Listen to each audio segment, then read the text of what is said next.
Imagine knowing exactly what your students are learning and exactly which steps you need to take next. Join us in Down with the Reading Quiz to craft meaningful and productive formative assessments that move away from gotcha moments of basic recall and toward assessing what your students actually can do. In this 30-minute free masterclass, we'll share 3 powerful assessment keys that work for any novel at any time of the year. Head to shop.bravenewteaching.com/masterclass to sign up, and we'll also send you a free workbook to keep track of all your notes. Once again, that's shop.bravenewteaching.com/masterclass to nail formative assessments forever. Hey, Amanda. Hey, Marie. What are you up to later? Want to join me for happy hour? I'm all in. And guess what's amazing? Our listeners and friends of the podcast can also join us because Brave New Teaching Happy Hour has officially launched. Cheers! Cheers, everyone. We are officially hanging out a little bit longer after school with an extended, extra private podcast feed just for you. Yes. Members of Happy Hour get extra 15 minutes of the podcast, give or take, because you know us, we run a little bit long. It's just kind of how we are. But if you would like to get in on this Happy Hour action, please join us. It is only $5 a month. Head to curriculumrehab.com/happy hour and get yourself signed up, because when you're there, Amanda, tell our friends what we do every month for our Happy Hour members. I think my favorite part is coming up with a new free resource for our listeners every month. And then we pretty much break down that resource and how to use it. We also like to have guests on to do extended episodes and even Q&A that's just for you about that resource. It's really exclusive and super private just for you. So if you are like us and you like hanging out, you like chit-chatting about all things that are teaching, teacher life, and everything under that umbrella, join us for happy hour and we will see you there. Bye. Bye. Well, hello there and welcome back to Brave New Teaching. Today is going to be a good day, don't you think so, Amanda?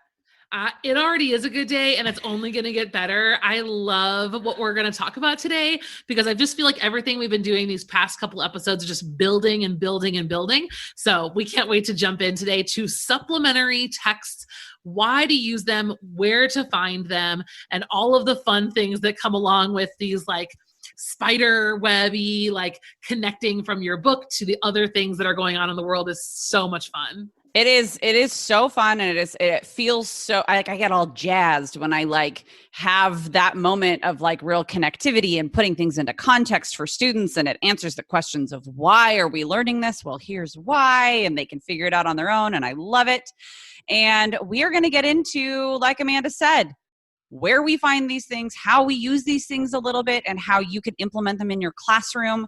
And before we dive into everything, we do want to let you know that this episode is brought to you by something else that we have been working on. Speaking of things building in momentum, we have alluded to a new course that we have been putting together, our little team here at Brave New Teaching, and it is going to be available very, very, very soon. So we wanted to let you guys know. Our course is called Curriculum Rehab. It takes all of these things that we've been talking about, the things that we're doing, the strategies we're using in our unit makeover challenge, things that we're going to be doing in an upcoming masterclass for you guys that's going to be free. All of that and more, even more intensity, will be in Curriculum Rehab. For more information, head to our show notes. And without any further ado, we're going to jump into this episode. Cue that music.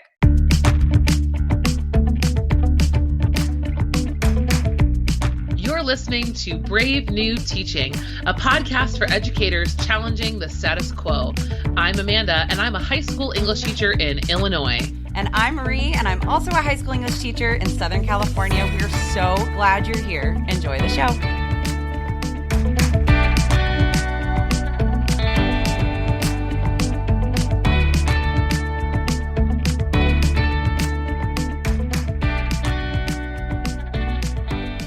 You guys, I need you to know, and Amanda needs you to know, listeners out there, how much we appreciate you and how much we really do love creating this podcast.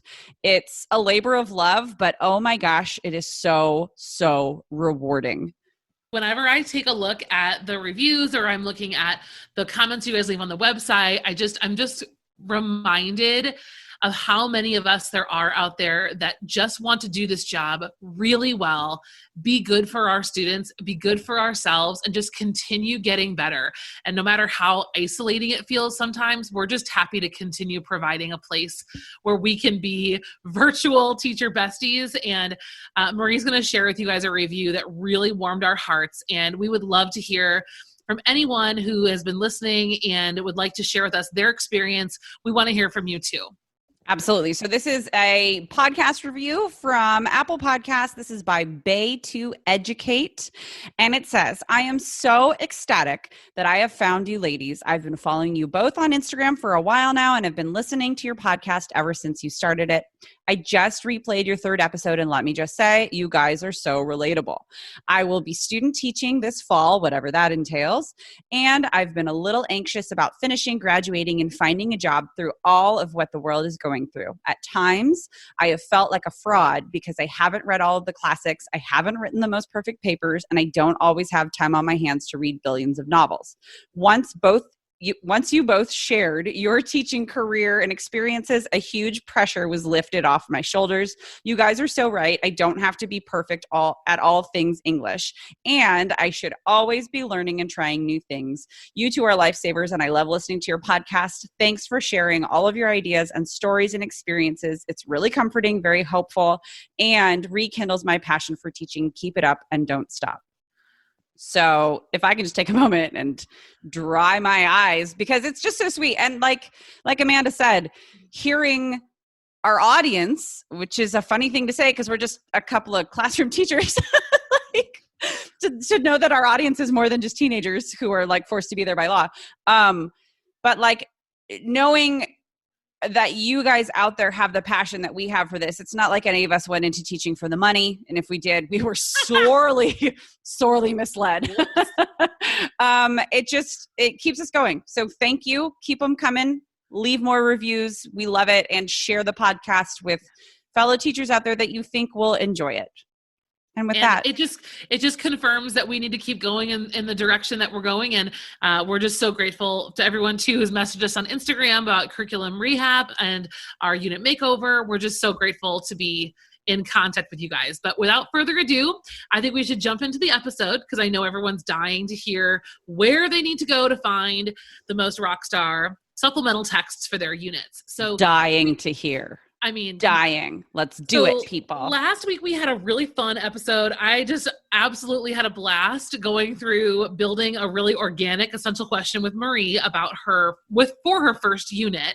And so kind of the next step in the process, as we all know, there's not really like a linear step process, but the next thing we're going to start looking for is once we have an essential question and a core text or two are going to be the supplemental pieces that round out the unit and really kind of give it life. So I think we should first, Marie, let's talk about the role of supplemental texts in a unit. Okay. Because I think it's really tempting to find 40 bajillion cool things that connect to your essential question, and then knowing how to use them, where to use them can be a little bit challenging. I know I was sharing with Marie before we started recording, when I first started teaching, there was a very predictable pattern to units, and it typically started with, we weren't doing essential questions. We did like a week and a half of what we used to call pre-reading. Yes. Pre-reading activities. But we did it forever. I know. You're like, how pre is this? Yes. It was super pre. Same. And that was like the only place that we typically would put like a supplementary text. So like when we did, back in the day, we did Hunger Games. So before we got into the novel, we read like The Lottery. So that was a supplemental text. We read The Ones Who Walk Away from Omelas, like some other dystopian stuff, some Ray Bradbury. So we did like a week of reading short stories before we started the novel, which, just so you guys know, made the novel, as fun as it is, exhausting. So long. I know. It's just so long. Enough already.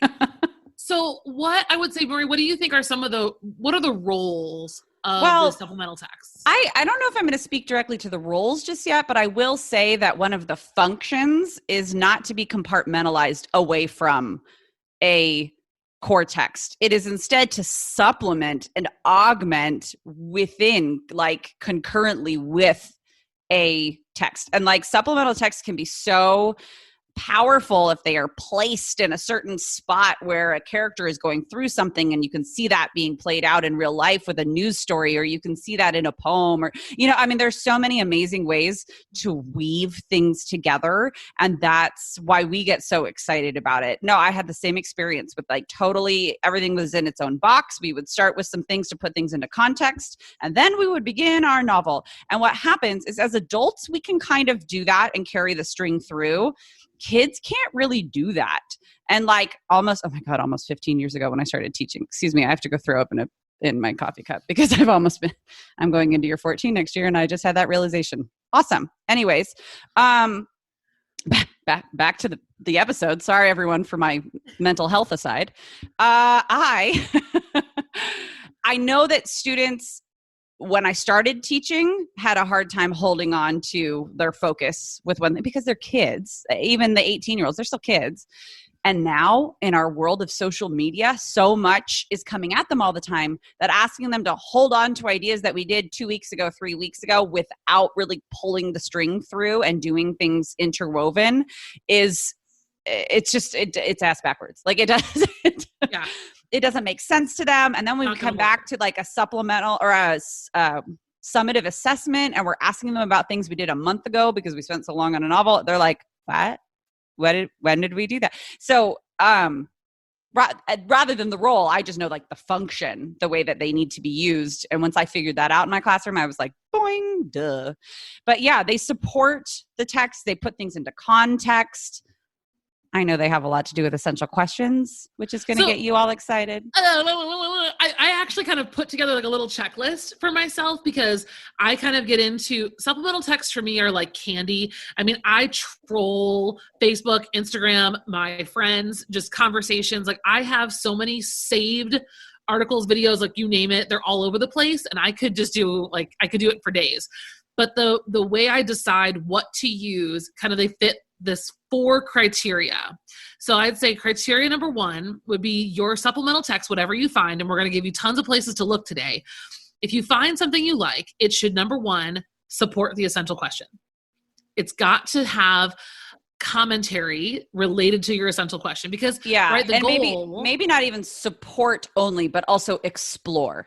Right? It doesn't have to be. Yes, yeah. Absolutely. It just needs to be related in a 100%. Way that's truly connected. Yes. And maybe even in a way that's a little bit different than what your core text is doing.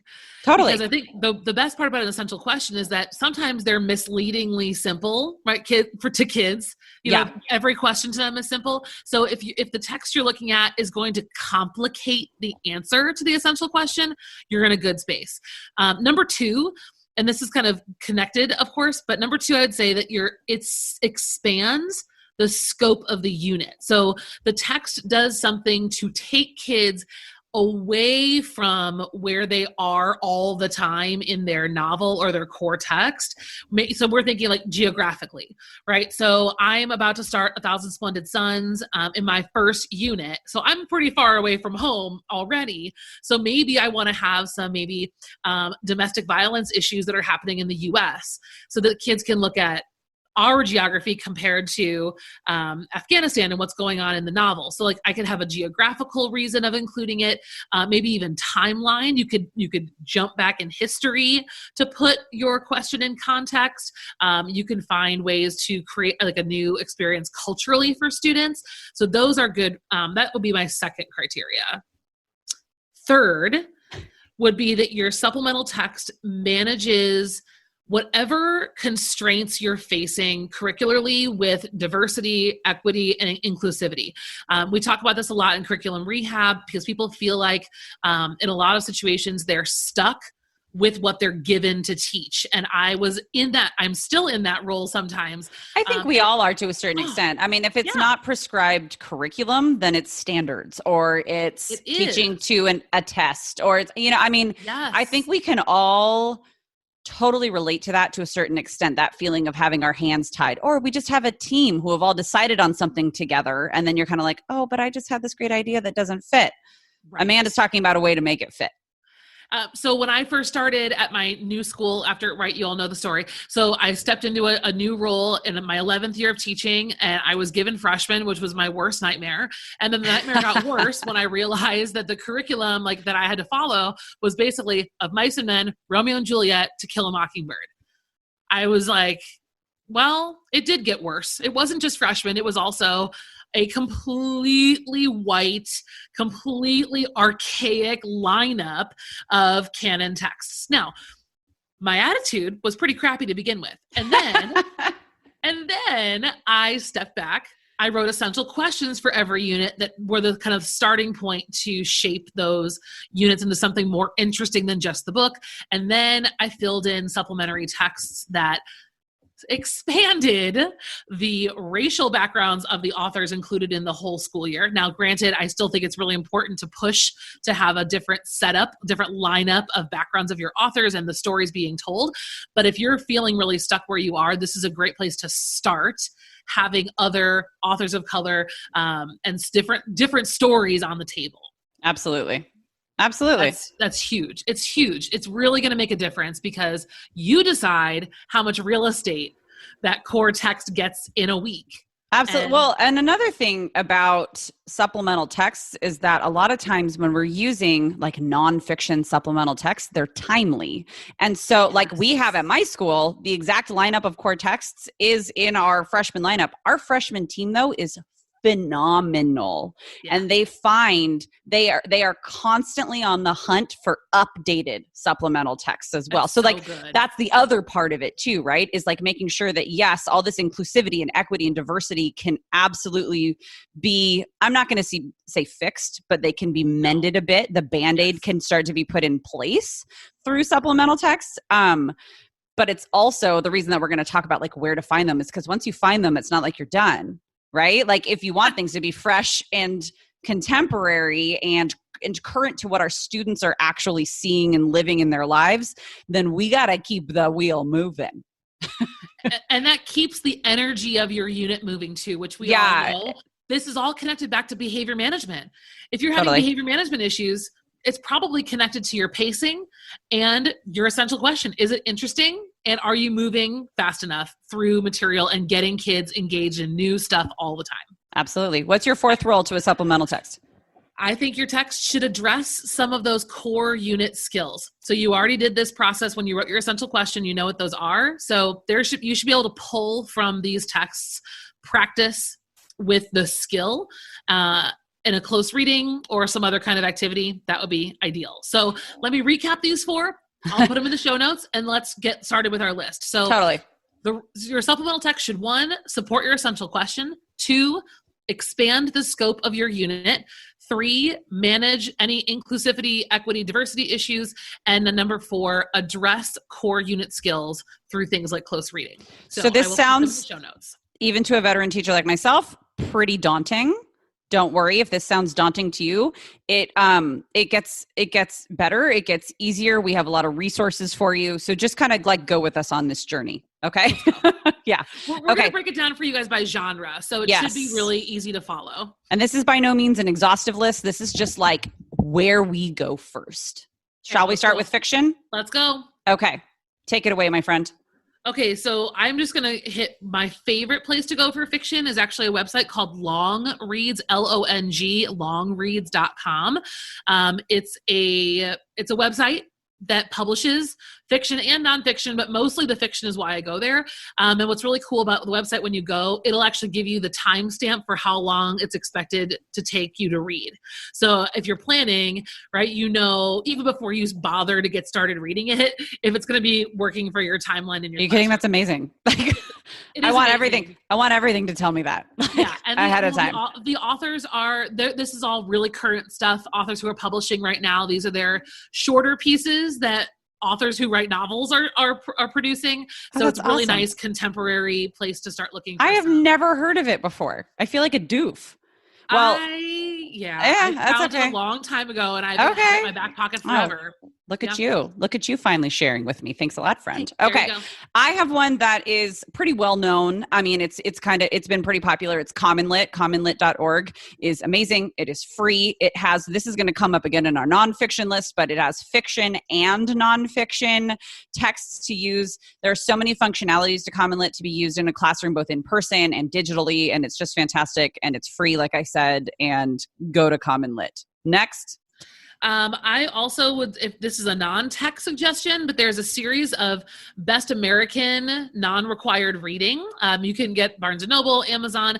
These are just anthologies of short fiction that's typically not found in a textbook. So another great place to look, and I'll link it for you guys in the show notes, of course, with everything else. And then another great resource to hit up for fiction, making connections, is picture books. And a friend of ours, Jenna Copper, you guys might know her as Doc Cop, but she has on her blog a post that's all about using picture books in the classroom. And we will link it in our show notes. She's got some great ideas of picture books to use. She is a high school English language arts teacher. She teaches AP. And it's a really phenomenal resource. I love just pulling books off of my kids' shelves and bringing them into my classroom. And they're like, "Where are you going, Mommy?" I'm looking at her post right now, and her post is actually how to use picture books to teach literary analysis. So it's like even better than just, using them for she's very specific and strategic, and cool. It's so usable. So definitely check out that blog post. Shall we move on to nonfiction? Yeah, I'd say the other places I found fiction are just like recommendations from other teachers. So totally. Keep your ears open to what people have used before and keep on rolling. Yeah, nonfiction is one of my favorite places to go because I feel like our units are so fiction heavy. So as Marie said, CommonLit is still another place to go. A lot of you guys probably know Newsella. News sites that we like. I like to use the New York Times and especially the New York Times Learning Network.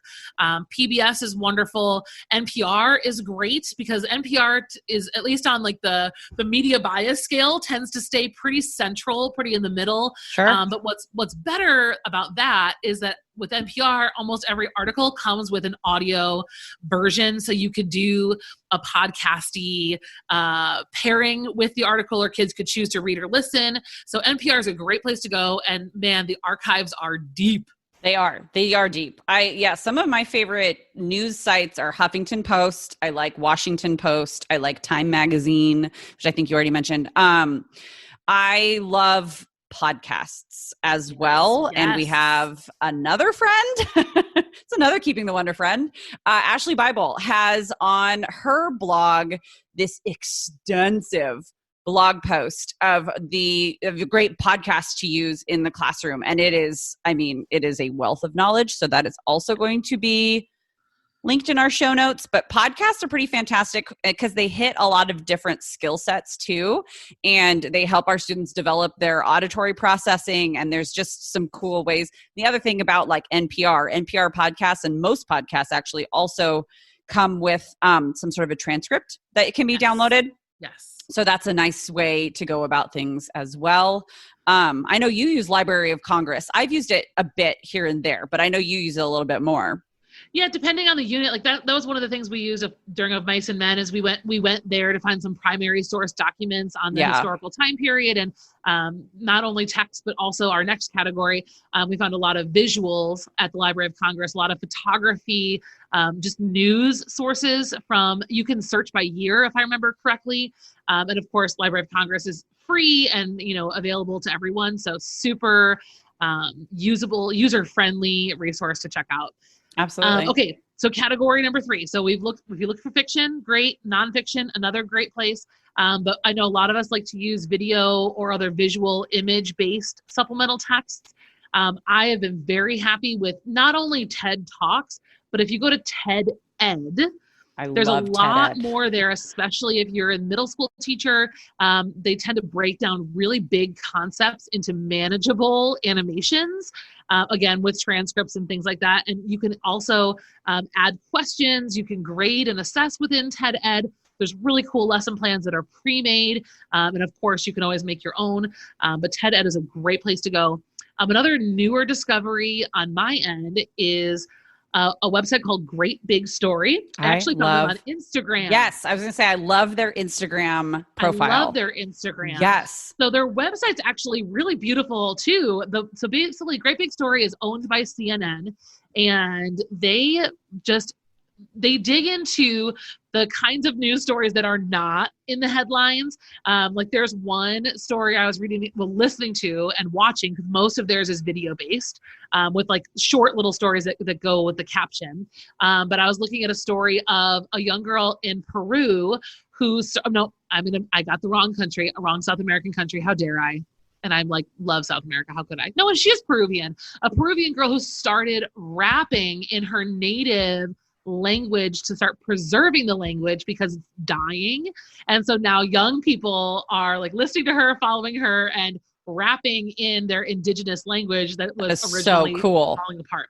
So yeah, so if you go to greatbigstory.com, you can see like it's really nicely organized, and you can search by themes, by topics, and they're really cool, really good with recommending other videos that match together.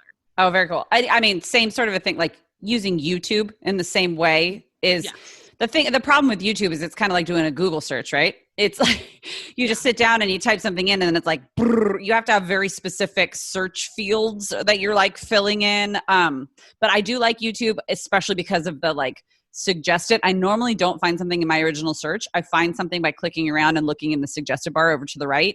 Other places I like to look for video, especially, but sometimes also for visual, just like pictures and that sort of thing, are National Geographic, History Channel, Discovery. Is it Discovery Ed? Yes, is that what I'm talking about? Yeah, I think most schools have a subscription. My school does. My district does.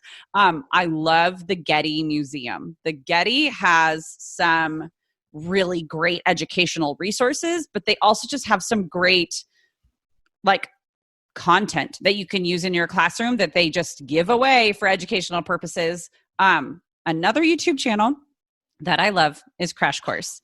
John Green. I like forgot about it until you were talking about Great Big Story, and I was like, duh, I love Crash Course. Crash Course is good. I have found that some of their videos are great for the older kids, especially because he goes so fast and it's so complex, and sometimes they need a little bit more of a historical background, so they need to have gone through a couple history courses. So 11th and 12th grade can follow along pretty well. But even other concepts, like they've got kind of sister channels. They've got a whole sociology like series of lessons and courses that I find fantastic. In my old Lord of the Flies unit, we did a lot of sociology crash course lessons. So and the other place that I'll go for video is, and this is going to sound so like, oh, I just live my life as an educator. Like I like to try and spend time off on the weekends or even the evening, or, as much as we can turn our brain off, just kind of enjoying and consuming TV, movies, podcasts, that sort of thing. And I find the more that I just kind of like let go of directly searching for things like this, I will find completely unexpected sources. And a lot of that comes from a Netflix binge or, so that's another way, is just to remember to like try and keep the sponge absorbing. The gestures you were making were more I don't want to talk about it. They can't see me, so let's move on. So you guys know I'm not going to let this episode go without reminding everyone that poetry is a great supplemental text to incorporate within your units, mostly because most poems can be done in a single class period. You could be spending, 4 days on whatever your core text is, and then boom, like in the middle of the week, throw a poem at them. That's a really, really cool way to keep things interesting, the texture of the unit fresh. My favorite poetry places to go looking for things would, of course, be poets.org. Poets.org has a great feature where you can search by theme. It's really nice. So like whatever your essential question theme is, that's a great place to start, because searching for a poem, like the title is not going to match what your unit's about. It's just not that easy. So that's a great place to start, is through them. Of course, I would tell you to take a look at my ebook. If you guys are not familiar with it, basically what I do in my ebook is I have 3 sections. I have the first section is novel connected. So I've got 3 commonly taught novels and suggested poem pairings with each and like a description of a lesson for each. And then I have a section that's connected to themes. And so then I have poems recommended based on themes. So it kind of goes through like that. So it definitely, there are ways that I can help you in that ebook. And I release that in volumes. So seasonally, right now, only volume 1 is out, but volume 2 should be coming around back to school time. So that you can kind of find the volume that matches with what you're doing. And then I will also link for you in the show notes another great resource, which is Teach Living Poets. There are a couple of teachers on Twitter who have put this together. It's kind of like it's a hyperdoc, but it's a really cool place to find living poets that are working, rapping, and publishing poems right now. And of course that you can find these poets on YouTube as well. So I can cool. put some, I'll put some YouTube links too for spoken word poets you can find there. And to be a broken record, Common Lit has some pretty good poetry pairings with some, like if you look by core text, because there's a searchability for the 4 of you who are not familiar with Common Lit as I keep talking about it. Sorry. It has a search feature where you can search by text, which is cool because you can be like, oh, I have to teach blibbity blue.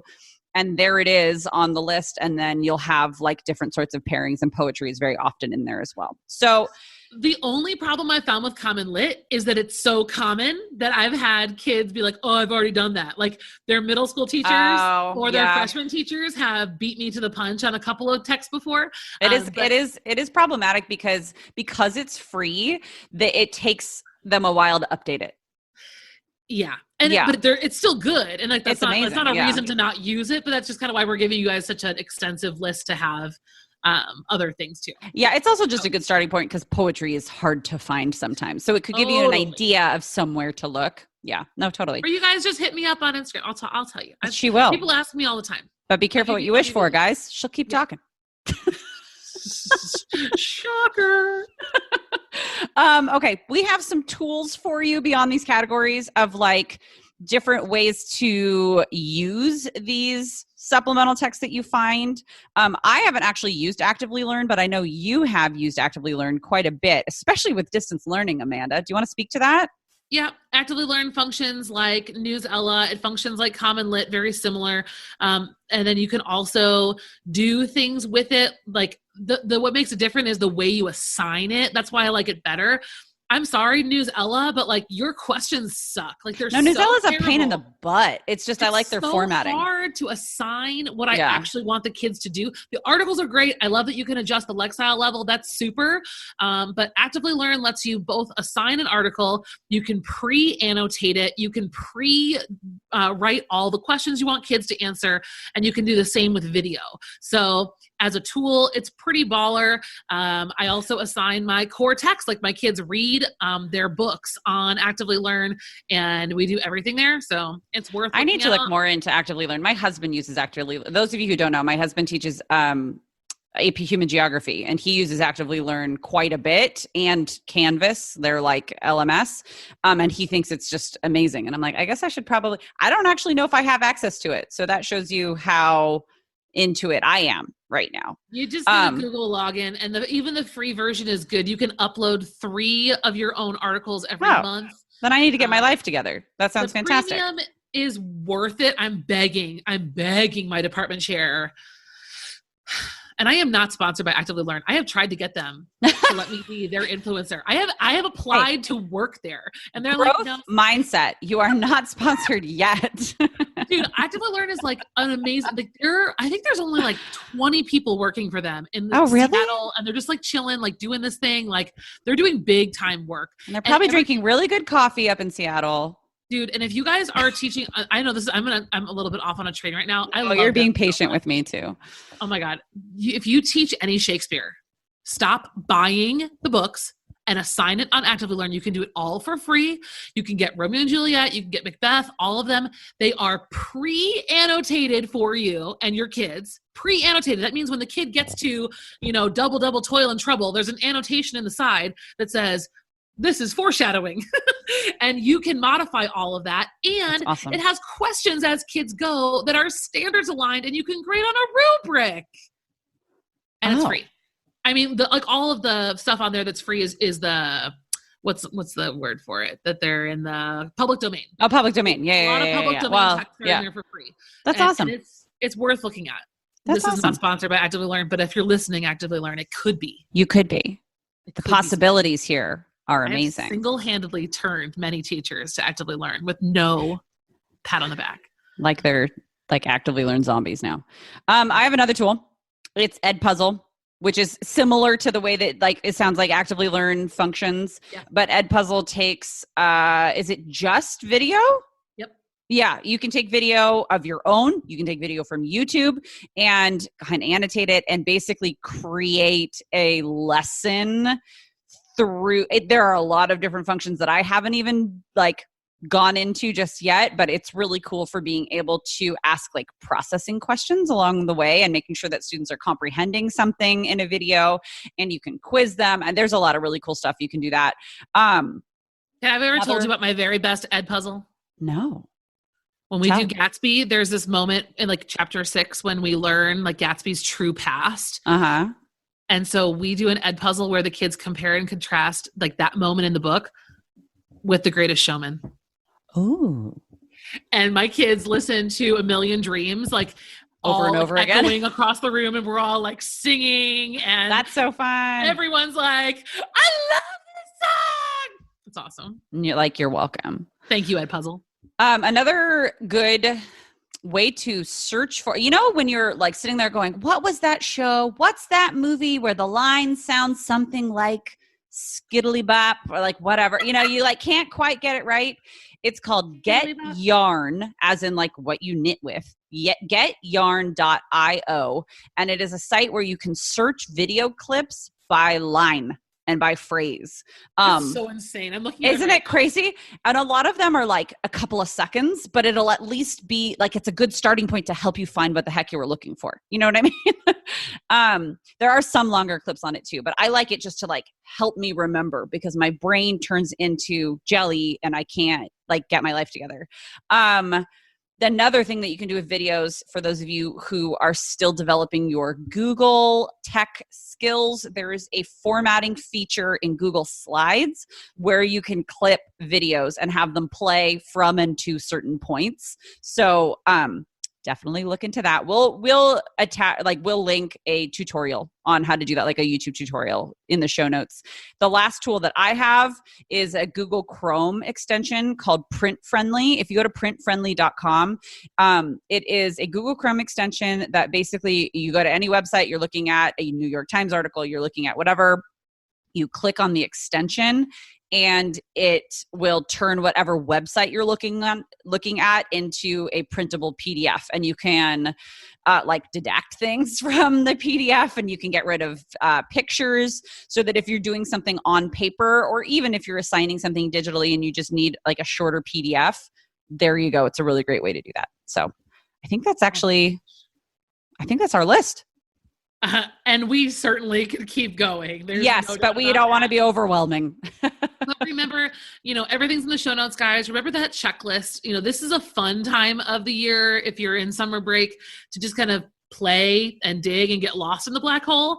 That's a dangerous thing to do on a Tuesday night in the middle of a unit. And yet. So I know.